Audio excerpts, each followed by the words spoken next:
Impact Family, impacting the world through healthy family. Selamat berjumpa kembali saudara-saudara dalam pertemuan renungan keluarga malam hari ini.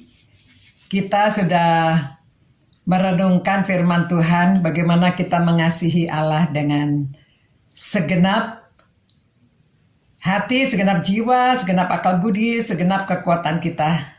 Dan bagaimana kita harus mengasihi sesama kita seperti kita mengasihi diri sendiri. Oleh sebab itu, kita mau belajar bagaimana kita bisa berbagi dengan orang lain mengenai hal yang rohani.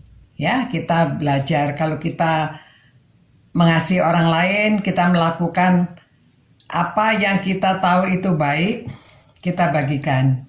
Dan kalau kita punya harta dunia saja kita bagikan, apalagi kita memiliki harta surga. Kita memiliki kehidupan kekal. Kita sudah memiliki Tuhan Yesus sehingga kita dapat diselamatkan.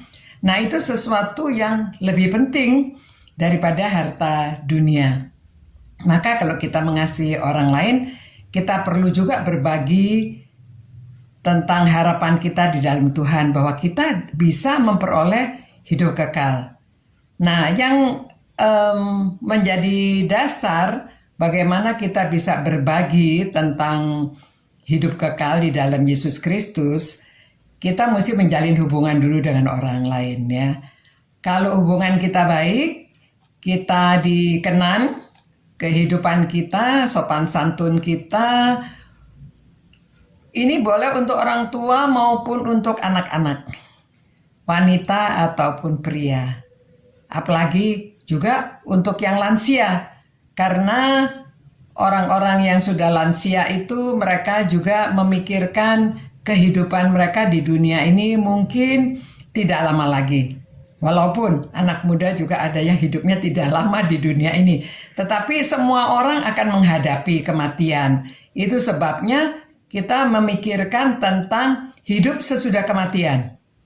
Jadi selain kita hubungan yang baik, kita menjalin suka berbagi, orang senang dengan kelakuan kita. Kalau kita disenangi dengan orang lain, pada waktu kita berbagi cerita, orang juga mau mendengarkan. Jadi kita mesti bersama-sama dengan Paulus mempunyai keyakinan bahwa aku mempunyai keyakinan yang kokoh dalam Injil. Karena Injil adalah kekuatan Allah yang menyelamatkan setiap orang percaya. Ya, memang dia katakan pertama-tama untuk orang Yahudi, tetapi juga orang Yunani.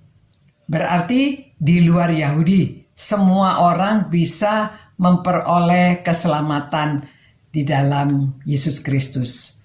Jadi saudara, hari ini mungkin kita hanya merenungkan ayat ini bahwa kita mempunyai keyakinan yang kokoh seperti Paulus ya di dalam Injil, bahwa Injil itu adalah kekuatan Allah yang bisa menyelamatkan setiap orang yang percaya. Jadi kita perlu berbagi supaya orang lain juga bisa mendengarkan Injil ya. Jadi saudara-saudara, kita mengasihi Tuhan, kita mengasihi sesama juga, dan kita mengasihi diri kita. Jadi saya harap saudara semua yang mendengarkan renungan malam hari ini, saudara semua sudah beroleh keselamatan di dalam Tuhan Yesus Kristus. Kalau di antara saudara ada yang belum, ya mari kita berdoa bersama-sama supaya Roh Kudus membuka hati kita dan kita beroleh keselamatan di dalam Tuhan Yesus. Jadi kalau di dalam keluarga saudara ada yang sudah terima Tuhan Yesus, silakan berbagi karena saudara mengasihi mereka juga. Dan supaya mereka tahu karena kasih kita juga mau berbagi. Ya, mari kita berdoa. Tuhan Allah Bapa kami yang mengasihi kami, yang sudah memberikan Yesus Kristus kepada kami, sehingga kami dapat diampuni dosa kami, dan kami dapat beroleh keselamatan. Kami dapat beroleh hidup kekal. Itu sebabnya ya Tuhan, kami mohon kiranya Roh Kudus sendiri yang menguasai diri kami masing-masing, sehingga kami mau membuka hati untuk menerima firman Tuhan, untuk menerima Injil di dalam Yesus Kristus.